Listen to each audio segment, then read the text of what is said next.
no background sound adaptation, pure human voice commentary, stable 16-minute plus audio duration, YouTube compliant, original rewritten plot with zero copyright risk, slow and soothing narration rhythm suitable for long-time listening.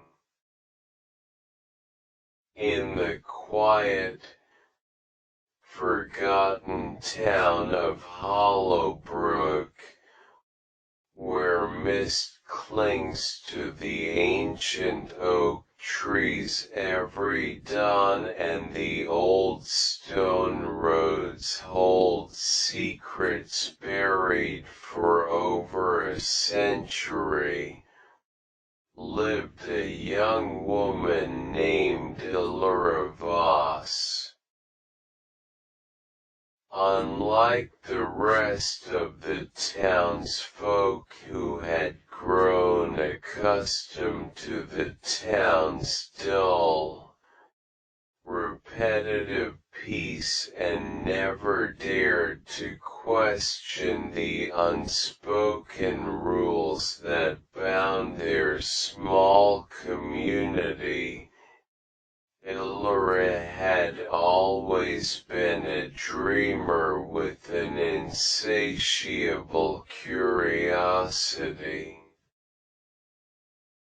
At 26 years old, she worked as the town's only antique book restorer, a quiet profession that allowed her to spend most of her days surrounded by yellowed pages, faded ink, and stories long abandoned by the world.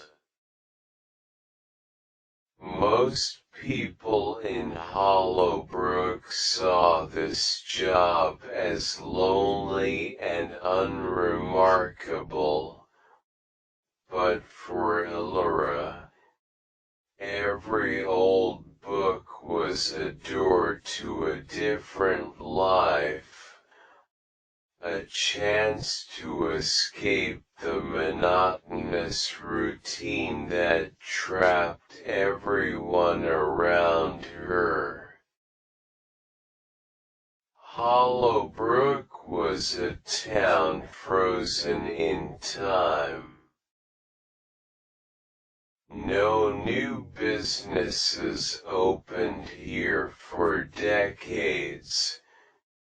No young people stayed after graduating high school, and no one ever talked about the old forest that bordered the northern edge of the town.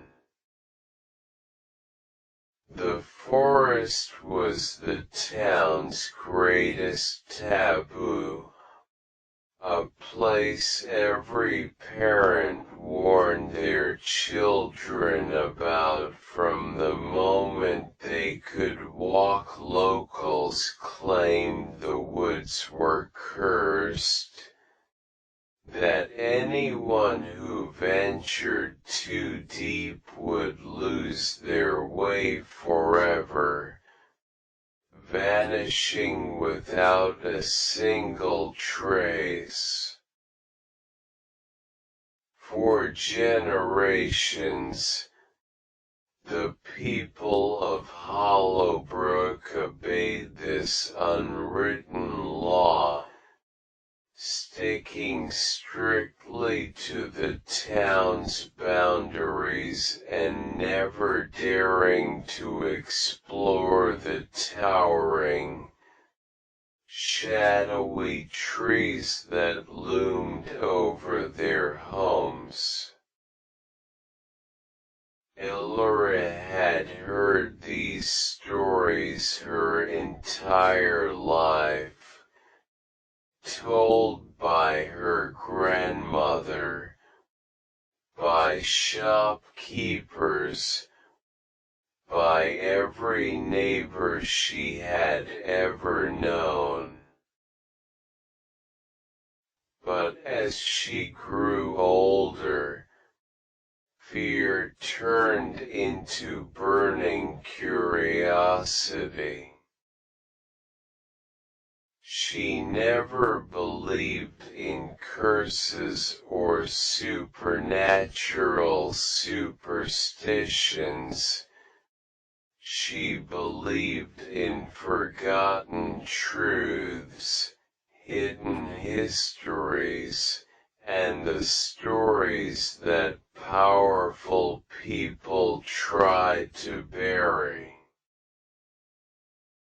One rainy autumn afternoon, when the gray sky hung low over Hollowbrook and soft rain tapped against the windows of her small bookshop, a strange customer walked through her door. The bell above the wooden entrance jingled softly, a sound that rarely echoed through her quiet shop on gloomy weekdays. The man was tall, with silver-streaked dark hair and eyes the color of storm-gray sea water. He wore a well-worn dark wool coat that looked both ancient and timeless, with no logos, no modern details, as if he had stepped out of a different era entirely. He did not introduce himself, did not greet her with the usual small talk the townsfolk favored. He simply walked straight to Elora's wooden workbench, placed a large, locked leather-bound book on the scattered pages and tools before her, and spoke in a low, calm voice that sent a subtle shiver down her spine. "This book needs restoring. Only you can do it," he said plainly, with absolute certainty, no doubt, no hesitation in his tone. Elora frowned and glanced down at the book. It was unlike any antique she had ever seen. Its leather cover was embossed with a swirling silver symbol she could not recognize. The pages were sealed tight with an invisible binding that no ordinary book glue or time damage could create. And there was no title, no author's name, no date of publication anywhere on its surface. It was completely unidentifiable, mysterious, and utterly unique. She had restored hundreds of rare books, vintage manuscripts, and ancient journals in her 7 years of work, but nothing came close to this strange, heavy volume sitting before her. I restore damaged books, sir, Elora replied politely but firmly, wiping ink-stained dust from her hands. This book doesn't look worn or broken. It looks sealed. I can't restore something that isn't damaged, and I don't even know what this book is. The mysterious man's gaze lingered on her face, sharp and knowing, as if he could see every thought, every hidden desire, every quiet question she had ever kept locked in her heart. It is not damaged by time. It is damaged by silence, by being hidden, by being forgotten, he explained slowly, each word deliberate and heavy. You have spent your whole life restoring other people's stories, Elora Voss. Today, you will start restoring your own. This book belongs to you. It has always belonged to you. Before Elora could ask a single question who he was, how he knew her full name, what the book contained, what he meant by those cryptic words, the bell above the door jingled again. In the blink of an eye, the man was gone. The door stood closed, the rain still falling outside, the shop still quiet, and there was no trace left that he had ever been there. No footprints on the wooden floor, no lingering scent of his coat, no sound of footsteps fading away.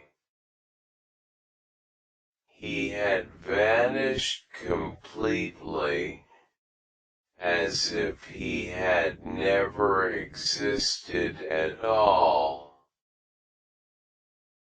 Elora stared at the book for a long time, frozen in confusion and awe.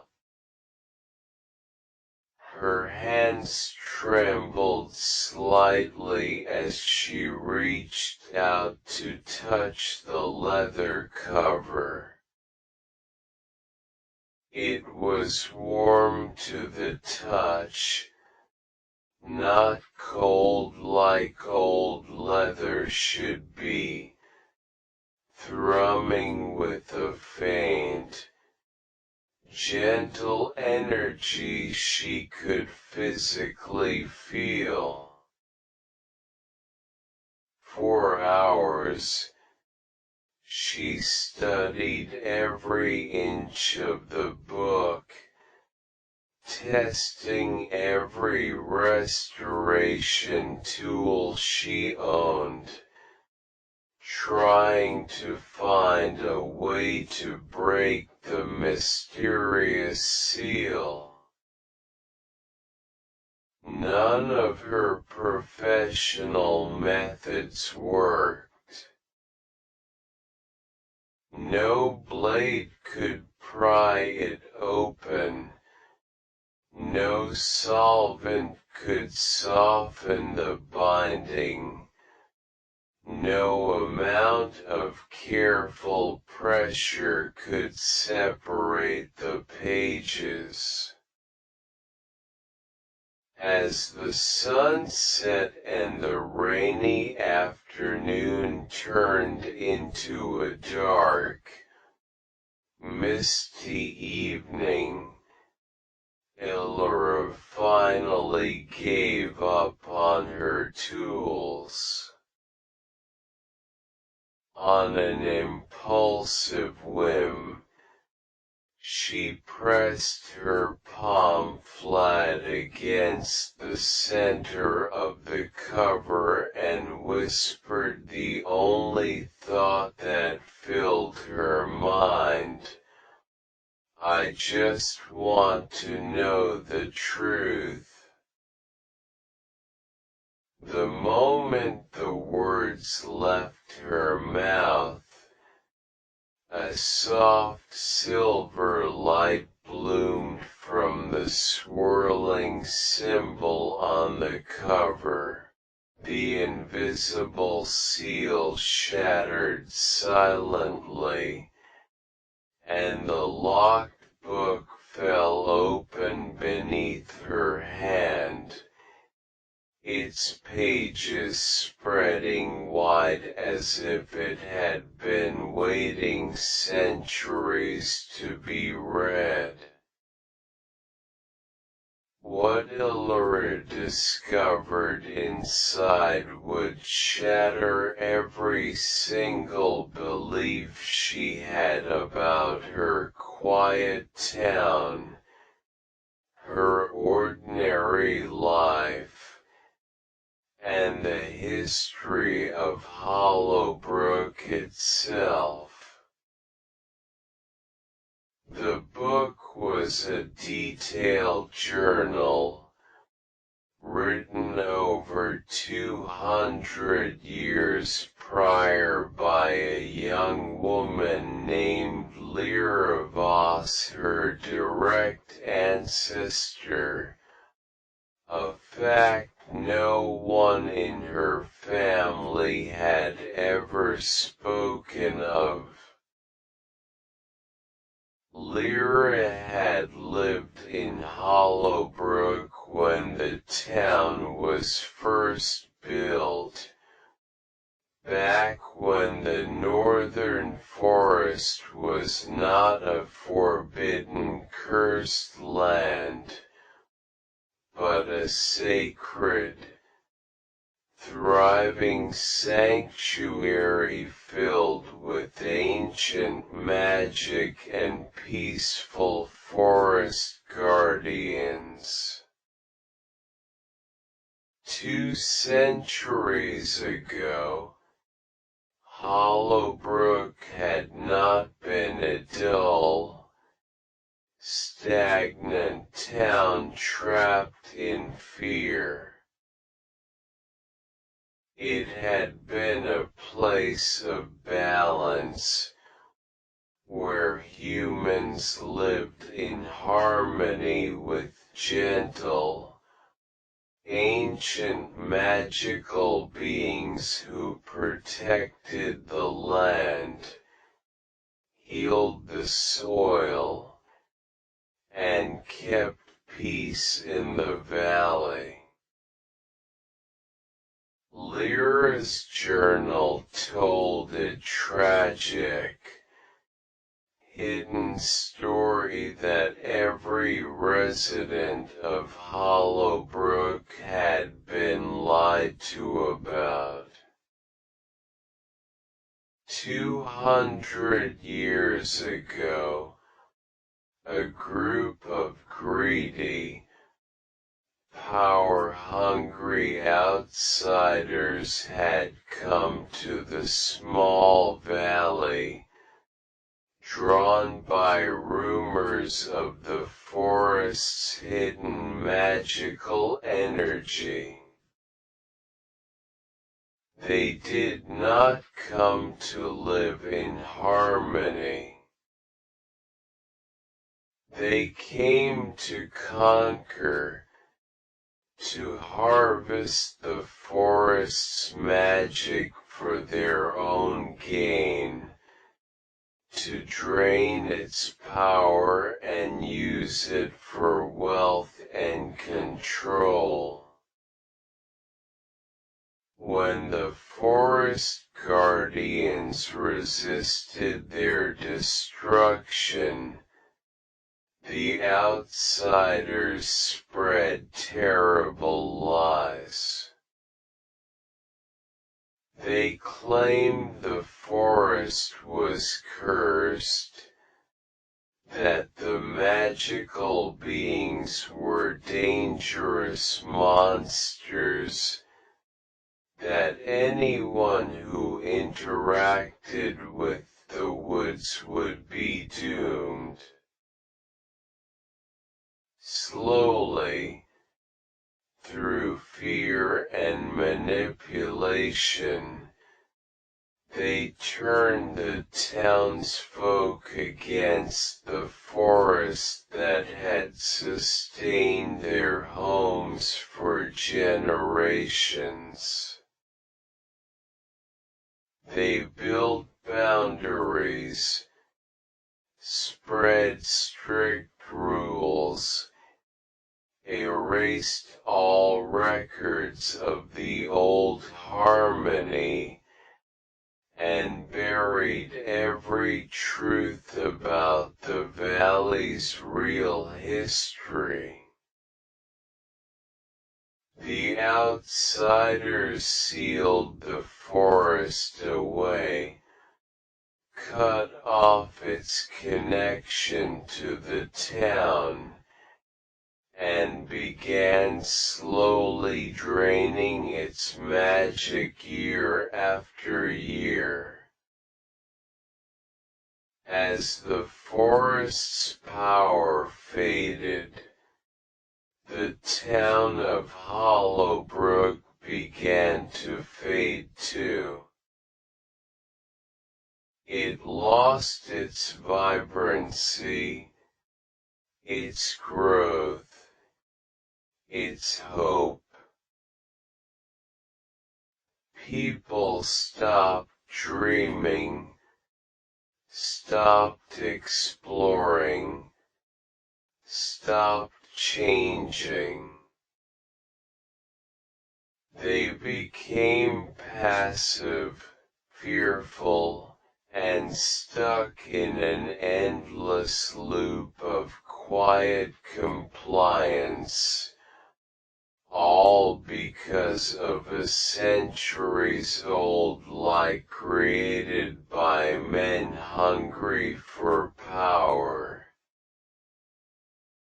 Lyra Voss had been the only one who fought against this injustice. She had documented every lie, every crime, every act of destruction the outsiders committed.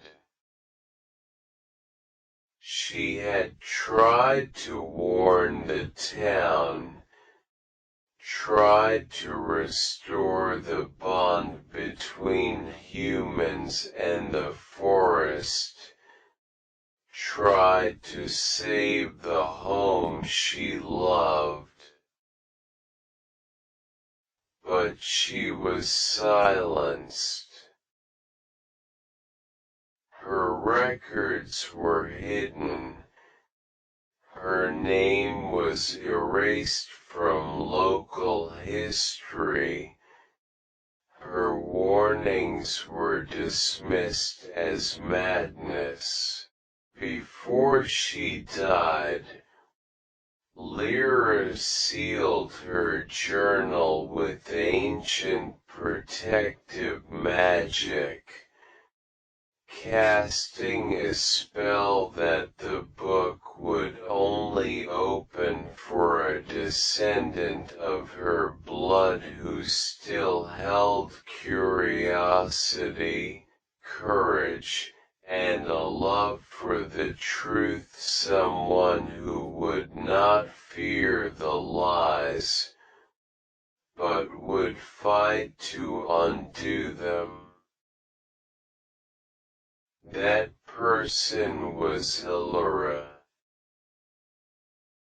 As Hilary finished reading the first half of the journal deep into the night, her heart raced with a mix of sorrow, anger, and purpose. She finally understood why she had always felt out of place in Hollowbrook, why she could never accept the town's quiet fear, why she always craved more than the small, safe life everyone else cherished. It was in her blood.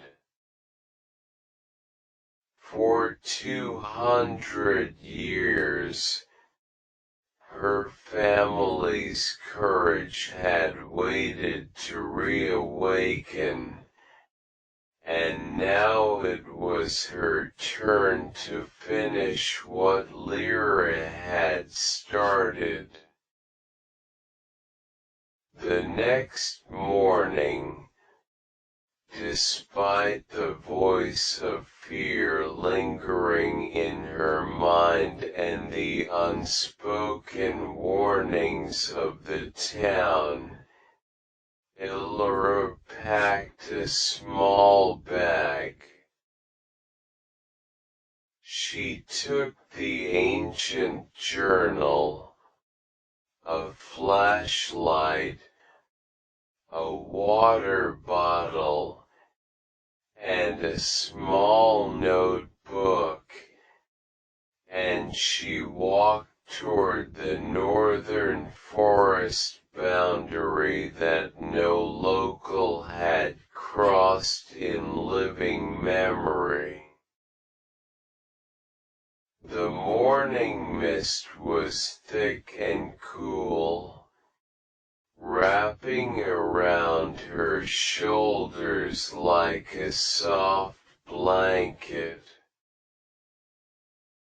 The trees loomed tall and dark ahead of her, but for the first time in her life, she felt no fear.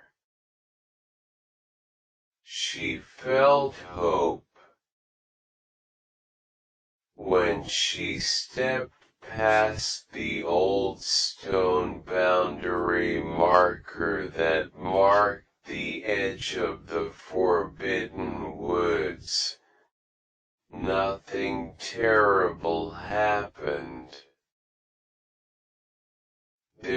was no curse, no darkness, no danger.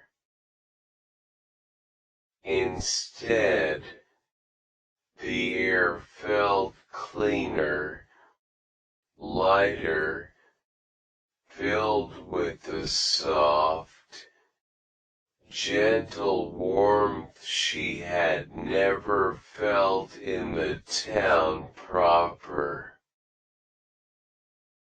The mist slowly lifted around her, revealing towering green trees, blooming wild flowers she had never seen before, and small glowing fireflies dancing in the daylight. Birds sang beautiful, unfamiliar melodies, and a soft stream babbled gently through the trees. The forest was not cursed. It was beautiful, peaceful, and alive, far more alive than the dying, stagnant town of Hollowbrook. As Illyra walked deeper into the forest, she noticed small signs of fading magic everywhere. Patches of dead, gray grass dotted the vibrant green landscape.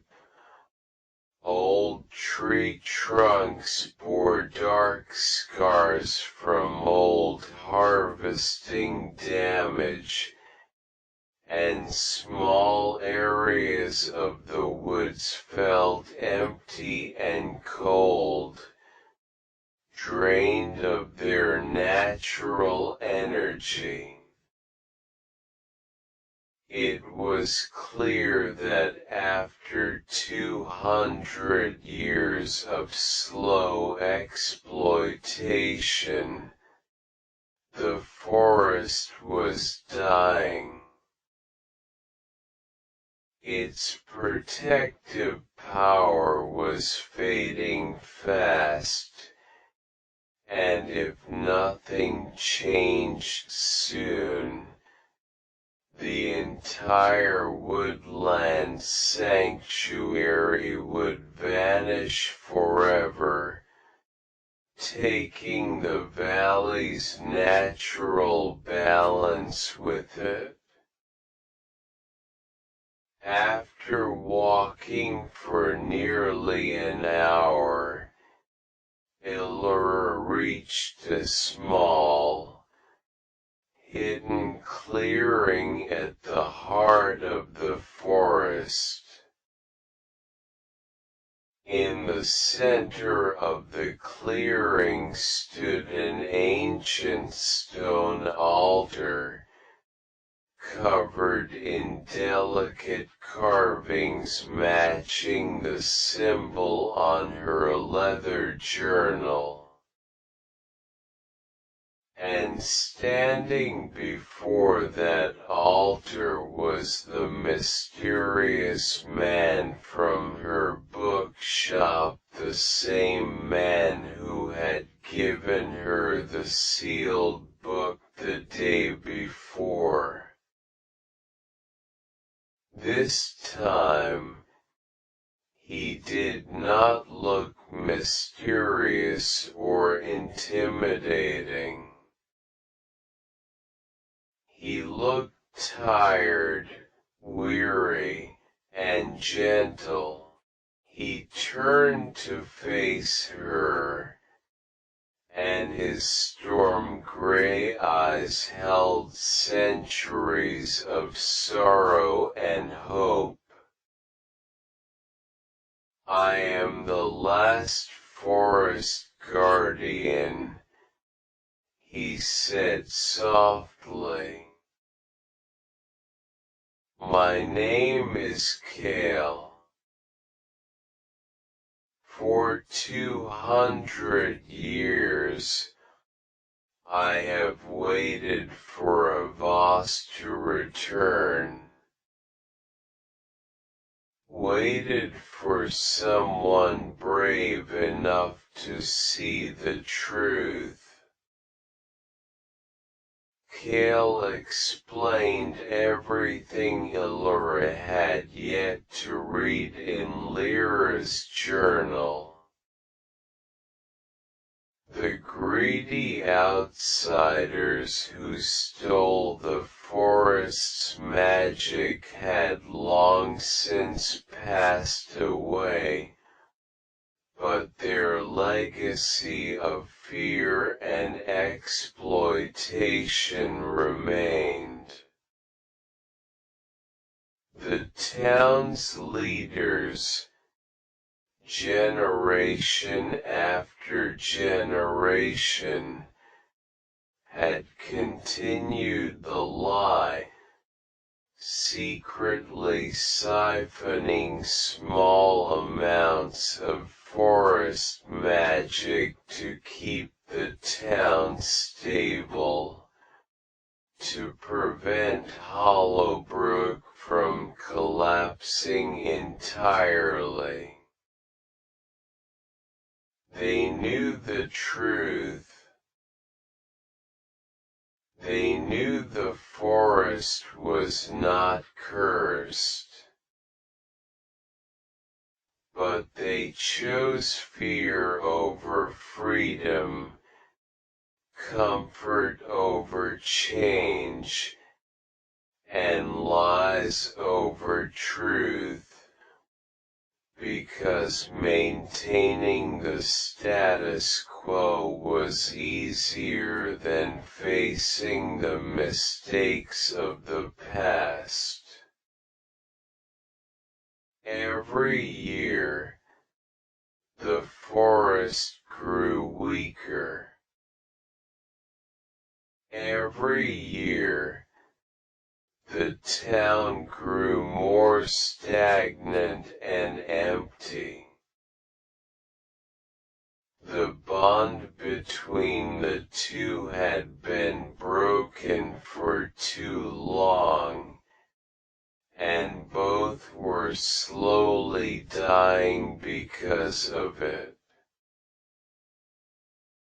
Kale had survived for 2 centuries solely on the last lingering magic of the forest, waiting for the descendant of Lyra Voss, the only family that had ever fought for the truth, to come forward and mend what was broken. You have 2 choices, Elora, Kale told her, his voice steady and sincere.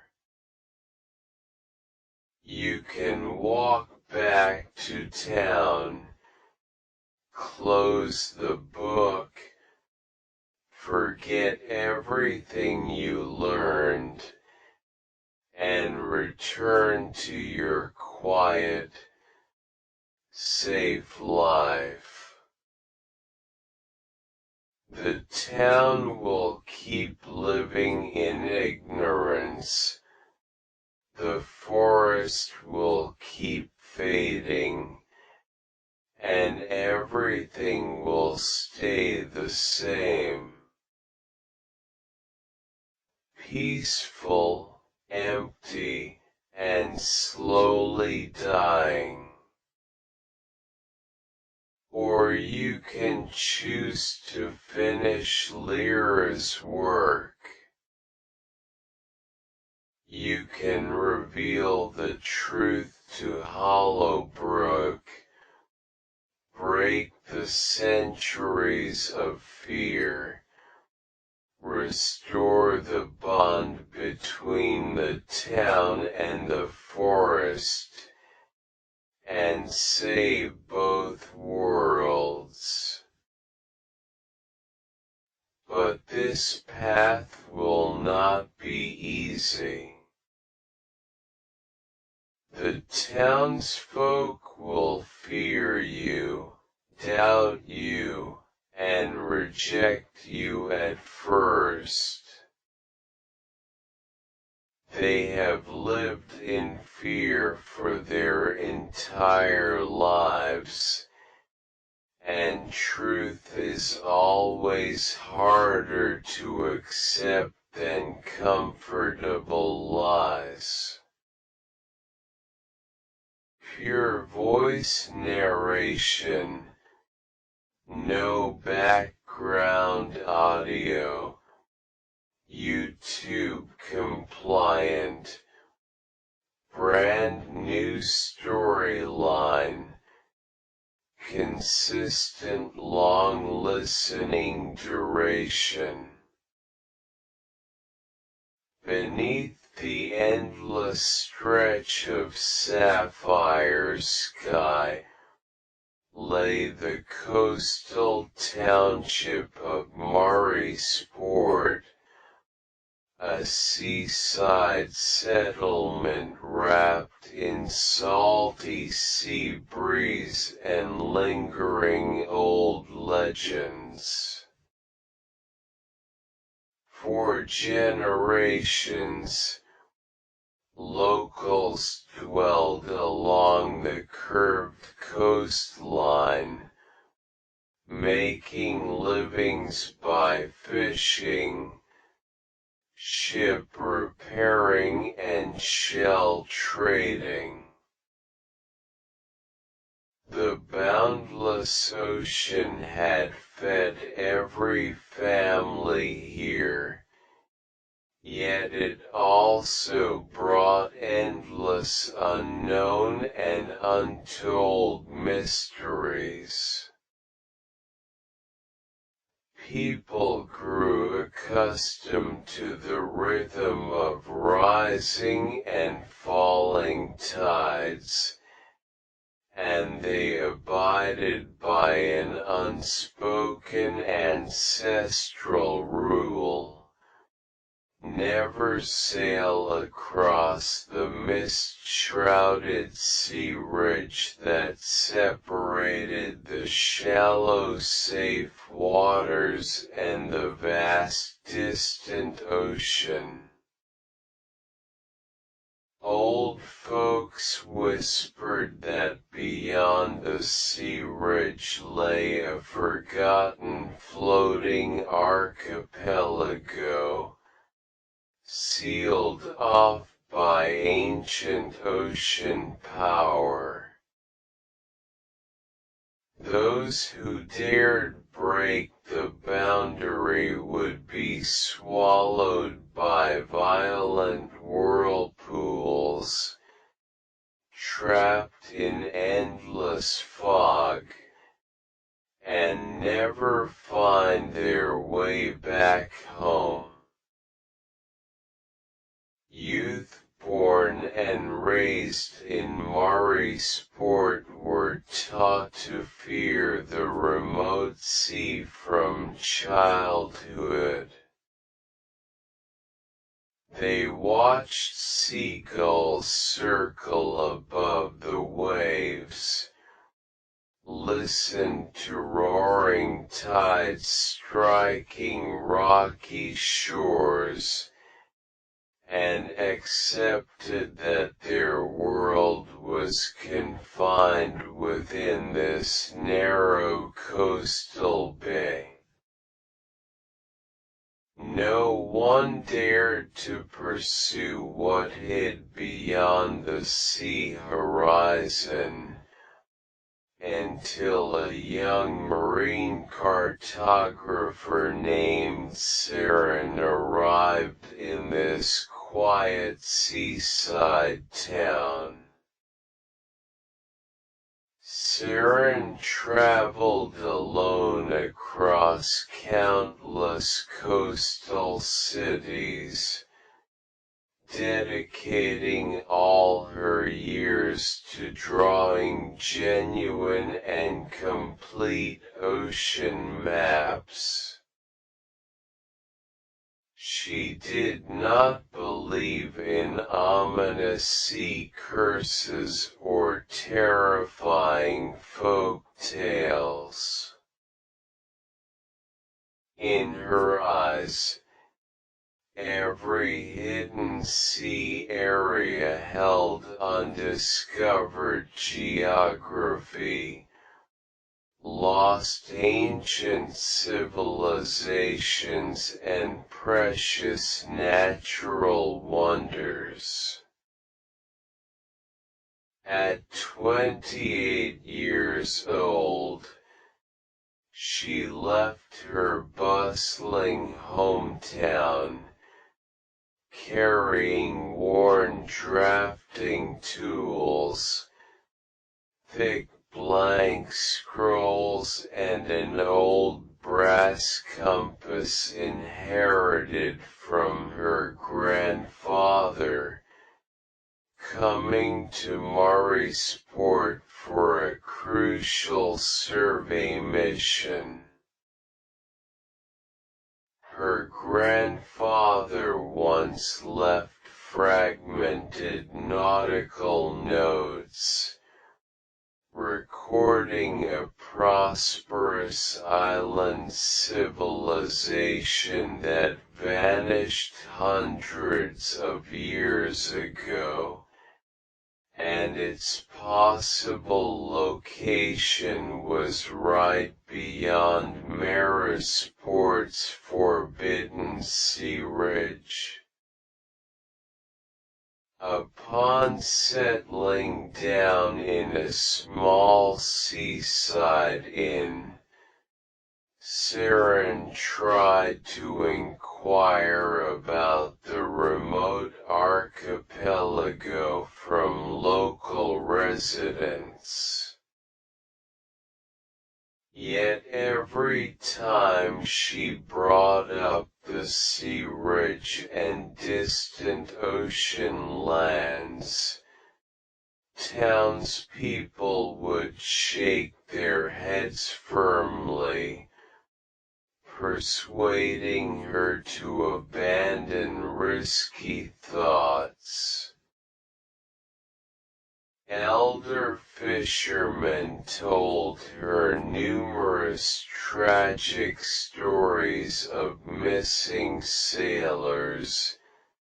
Shop owners warned her unpredictable sea storms, and even young local teenagers thought her idea of crossing the sea ridge was reckless and unrealistic. Everyone chose to stay within the safe, familiar bay, turning a blind eye to the secrets hidden beneath endless waves. Saren did not give up her pursuit easily. During daytime, she wandered along rocky coastlines, observing tide changes, recording wind directions and sketching coastal landforms. At night, she spread out grandfather's old notes on wooden tables, carefully sorting out vague route clues and ancient symbolic marks. Day after day, she gradually found odd inconsistencies. The local sea climate here was gentle most of the time. Large-scale deadly whirlpools rarely occurred naturally, and many so-called cursed sea disasters actually happened during periods of drastic human activity hundreds of years ago. She grew more convinced that the Forbidden Sea legend was deliberately fabricated, covering up a buried history that descendants were not allowed to know. 3 weeks after arriving at Mare Sport, Saren caught a rare calm sea window. The sky was cloudless, sea surface stayed smooth like polished blue gem, and sea wind turned mild and steady. She decided to take this perfect chance to set sail alone. Before dawn broke, she pushed her compact, sturdy sailboat away from the shore, packed sufficient fresh water, dried food, drafting supplies, and grandfather's nautical manuscript, then steered the boat slowly toward the misty sea ridge that all locals avoided. As the sailboat advanced forward, thin white sea fog gradually surrounded the hull. The familiar coastline faded behind her sight. Seagull cries grew sparse, and only the soft sound of waves lapping the boat's side echoed around. Saren held the brass compass tightly, adjusting sailing direction steadily according to recorded clues. Contrary to terrifying rumors, no sudden storm attacked, no terrifying sea monsters emerged. An endless thick fog slowly dispersed as she crossed the sea ridge boundary. What unfolded before her eyes was an incredibly stunning sight that shocked her deeply. A cluster of green islands floated scattered on the vast ocean surface, covered with dense primeval forests, blooming exotic flowers and winding clear freshwater streams. Crystal sea water surrounded every islet. Colorful tropical fish swam freely in shallow water. Rare seabirds perched on lush treetops, and the whole archipelago maintained a primitive, peaceful, and vibrant look untouched by modern civilization. Seren anchored the sailboat beside a sandy beach, stepped onto soft, fine sand, and began exploring this long-sealed lost land. While walking deep into the island forest, she accidentally discovered weathered stone steps hidden among dense bushes. Following the steps upward, she reached the grand half-collapsed stone platform standing on the island peak.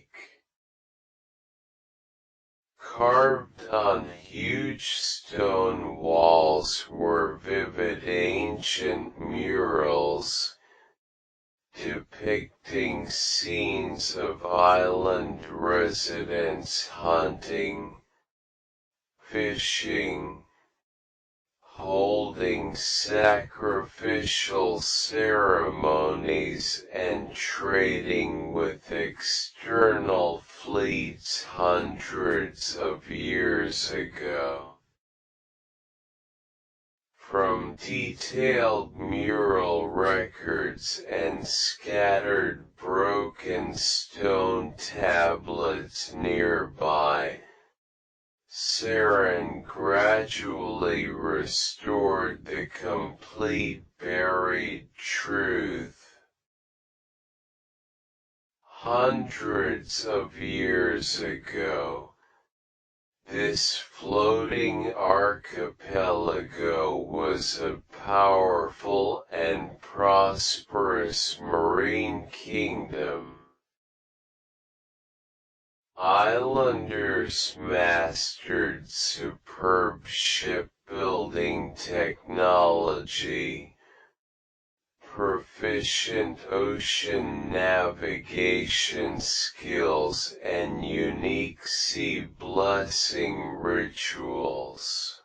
They maintained friendly trade exchanges with coastal towns like Marisport, sharing rare seafood, precious spices, and exquisite handcrafted ornaments.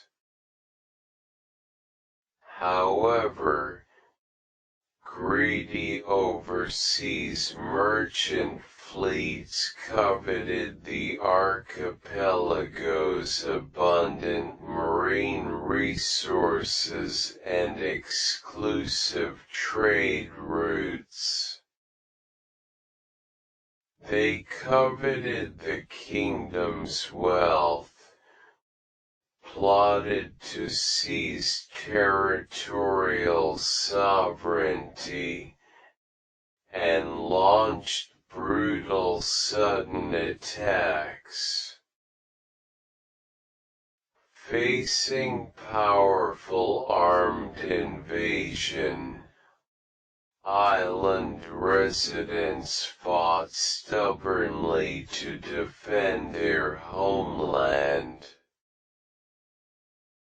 After prolonged fierce battles, the Marine Kingdom suffered heavy losses.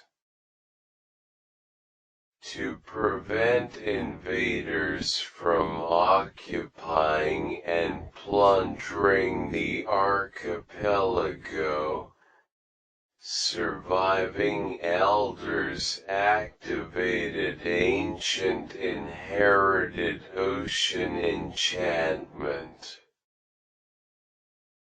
The powerful magic shrouded the entire archipelago within endless mist, cut off all sailing routes connecting outside world, and created dangerous sea illusion barriers.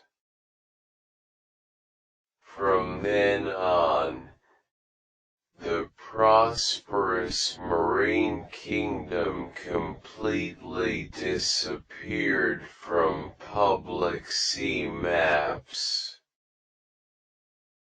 Invaders lost their way in thick fog and could never locate the islands again.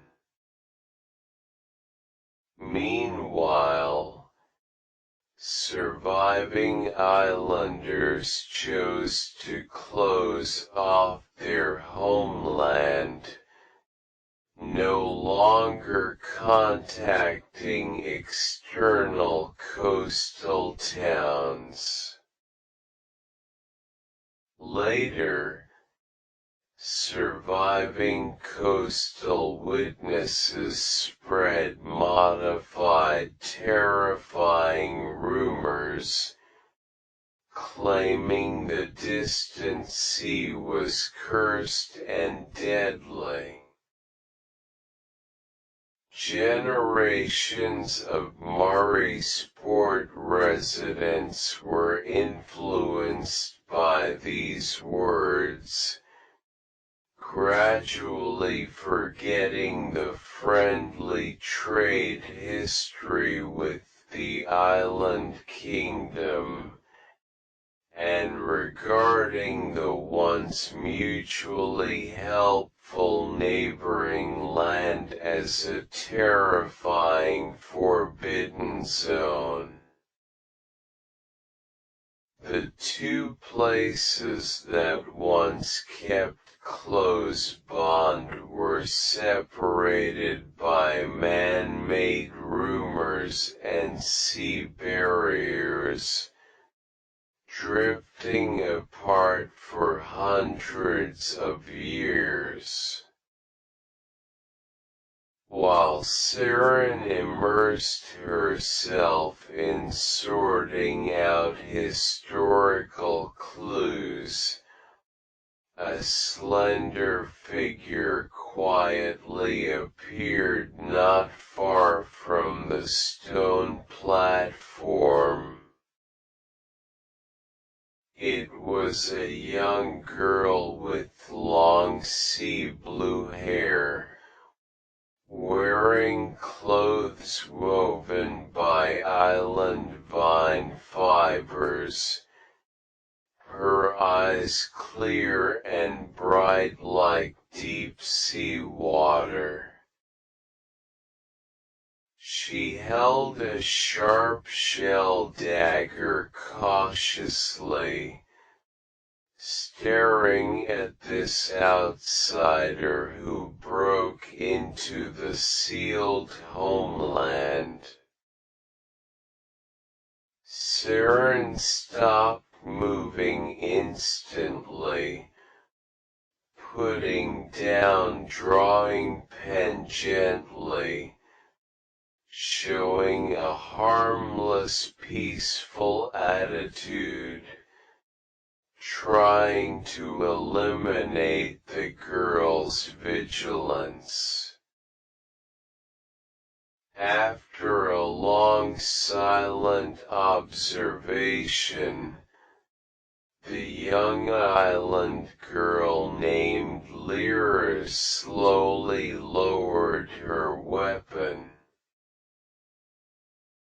She could feel Seren carried no hostility or greedy desire, only sincere curiosity and respect for ancient history.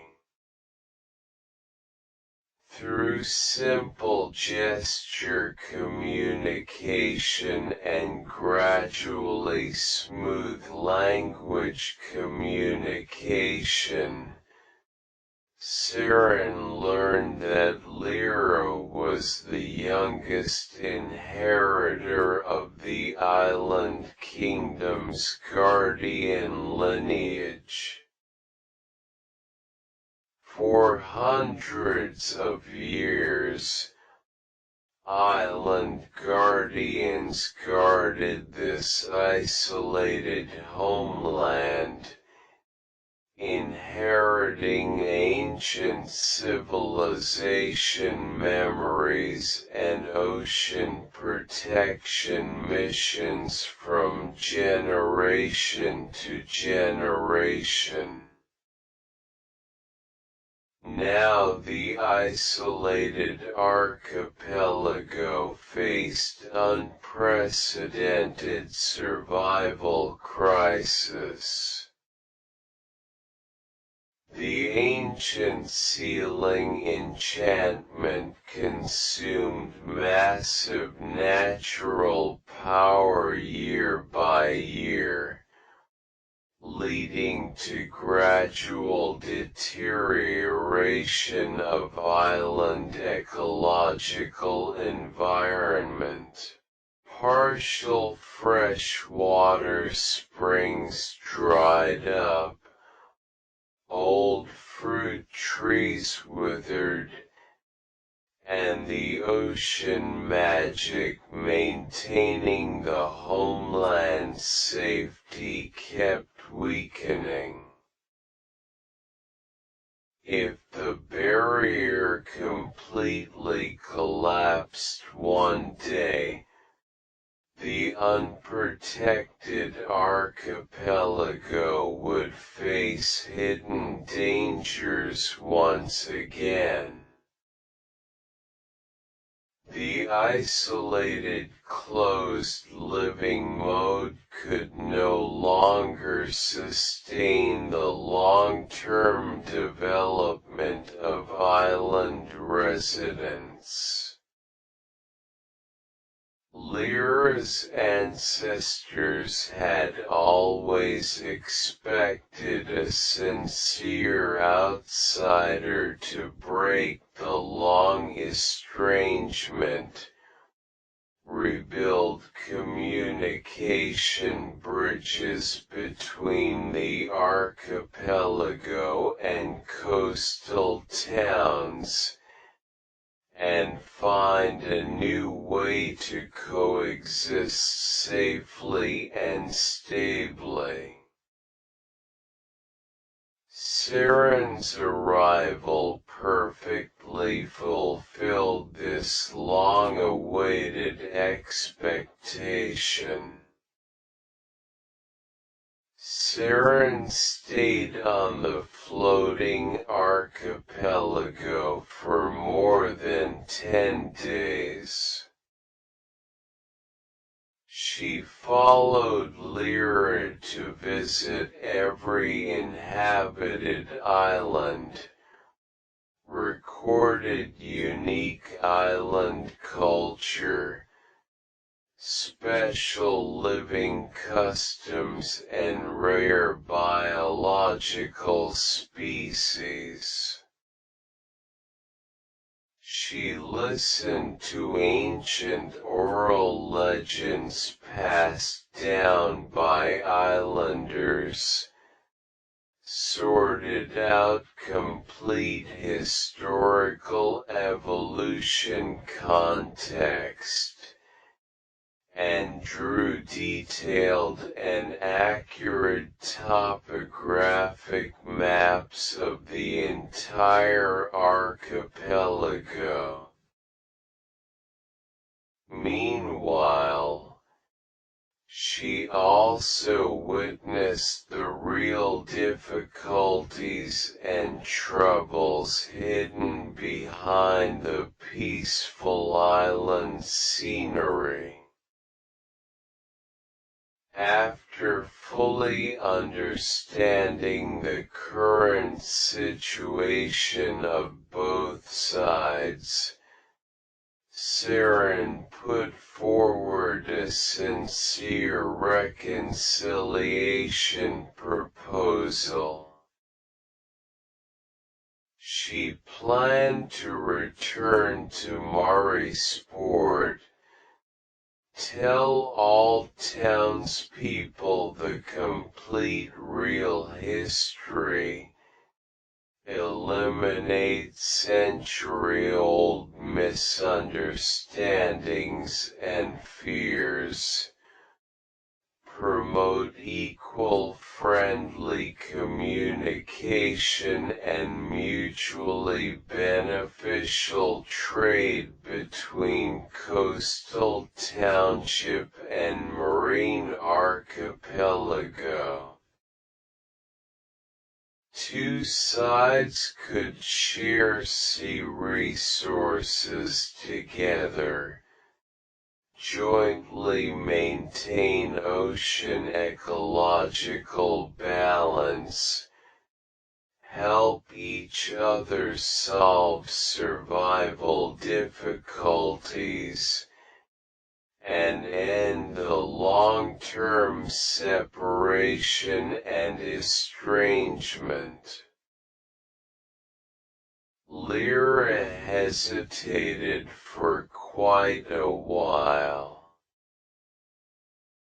She worried that old prejudices were hard to dispel, and descendants might still hold hostility and suspicion. Yet thinking of gradually declining homeland and fading ancient civilization, she finally made up her mind to walk out of the sealed islands, accompanying Seren back to Marisport, facing external world together, and striving to rebuild the long-broken bond. When Seren's sailboat reappeared at Marisport shore with an unfamiliar island girl on board, the whole town fell into great shock. People stared at the strange girl in astonishment, recalling old terrifying legends, and unavoidable panic spread among crowds. Facing skeptical, wary, and even resistant gazes, Seren did not rush to persuade anxiously. She spread complete hand-drawn archipelago maps, displayed exquisite island handiworks, and narrated the real past stories from beginning to end, removing false rumors covering the truth. She told locals the original friendly trade friendship between two regions, explained the truth of war and seal, and showed everyone the beautiful scenery and living conditions of the floating archipelago. Lyra also took the initiative to greet townsfolk gently, introducing harmless daily life of island residents, eliminating people's inherent fear of unknown outsiders. As real historical facts were presented clearly before eyes, more and more residents began to reflect on biased cognition passed down for generations. They realized that they had been confined by false rumors for hundreds of years, missing precious opportunities of communication and common development. Old hatred gradually faded away, replaced by curiosity and goodwill toward distant neighbors. Slowly, Marisport residents accepted the existence of the marine archipelago. Bold fishermen took the lead in sailing across the sea ridge, exchanging fresh coastal products with islanders. Craftsmen taught weaving and ship repairing skills mutually. Residents shared planting and food-making experience. Children from two sides played together on coastal beaches, and elders sat around chatting about old past events. The thick fog sealing the archipelago faded away little by little along with the elimination of estrangement. Weakened ocean magic regained vitality again under harmonious interaction between two races. Dried springs on the islands reflowed clear water. Withered trees sprouted new buds, and marine creatures became more abundant. Marisport also ushered in brand new development vitality. Diverse exotic goods enriched local life, and open communication brought endless new possibilities to this coastal town.